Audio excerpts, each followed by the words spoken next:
అందరికీ నమస్కారం.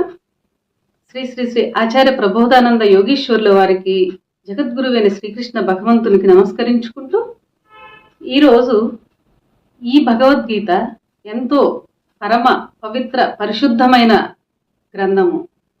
ఈ గ్రంథము మేము చదువుకొని మీ అందరికి కూడా తెలియచేయాలనే ఉద్దేశంతోనే మీ ముందుకు వచ్చి చదువుకోవడం జరుగుతున్నది. భగవద్గీతలోని కర్మయోగము అనే అధ్యాయంలో ఈరోజు 18వ శ్లోకం గురించి తెలుసుకుందాం. నైవ తస్య కృతేనాతో నా కృతే నేహ కచ్చన నచాస్య సర్వభూతేషు కచ్చిదర్థ వ్యపాశ్రయః. ఈ శ్లోకము బ్రహ్మయోగము గురించి తెలియజేశారు. భావము: అట్టివాడు పని చేయకుండుట వలన లాభము లేదు మరియు నష్టము లేదు. అతడు ఏ ప్రయోజనముకైనా ఎవ్వరిని ఆశ్రయించవలసిన పని లేదు. ఇక్కడ బ్రహ్మయోగం గురించి ఈ శ్లోకంలో తెలియజేశారు. ఈ బ్రహ్మయోగి ఎలాంటి వాడు, ఎలా ఉంటాడు అని మనం ఇంకొంత వివరంగా తెలుసుకుంటే, ఇక్కడ ఏం చెప్పారు మనకు వివరము. బ్రహ్మయోగి ఏ పని చేయని వాడే ఆత్మ అందే లగ్నమై ఉండుట వలన వానికి లాభ నష్ట బేరీజు లేదు. బాహ్య స్పర్శ లేని అతనికి కావలసినది ఏదీ లేదు. ఎందుకంటే బాహ్య స్పర్శ లేదు కాబట్టి. అతను ఏ ప్రయోజనముల కొరకు ఎవరిని ఆశ్రయించవలసిన పని లేదు.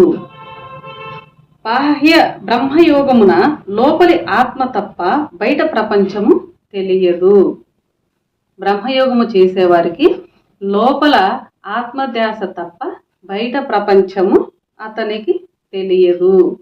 కావున అట్టి వానికి బయట ప్రపంచ లాభ నష్టములు కానీ, స్వార్థ వ్యర్థ ప్రయోజనములు కానీ, సుఖ దుఃఖములు కానీ, ప్రేమ అసూయలు కానీ లేవని తెలియాలి.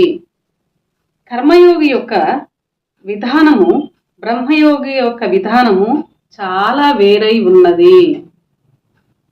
కనుక కర్మయోగము చేయువాడు పనులు చేయాలి. బయట ప్రపంచంతో సంబంధం కలిగి ఉంటాడు కర్మయోగి. బ్రహ్మయోగి లోపలి ఆత్మతోనే సంబంధపడి ఉంటాడు. బయట ప్రపంచంతో అతనికి ఏ సంబంధము ఉండదు. ఆ పనులు కర్మ సంగ వినుర్ముక్తంగా ఉండవలను. కర్మయోగం చేయువారు పనులు చేయాలి కాబట్టి ఆ పనులు కర్మ సంగ వినుర్ముక్తముగా ఉండవలనని ఇక్కడ స్వామివారు భగవద్గీతలో తెలియజేస్తున్నారు.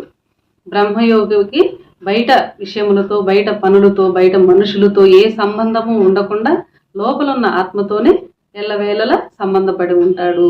కర్మయోగి మాత్రం బయట వ్యక్తులతో, బయట సంఘముతో కూడుకొని ఉంటాడు. అది కూడా ఎలా ఉండాలి కర్మయోగి అనేది వచ్చే శ్లోకంలో ఇంకా కొంత వివరంగా తెలియజేశారు.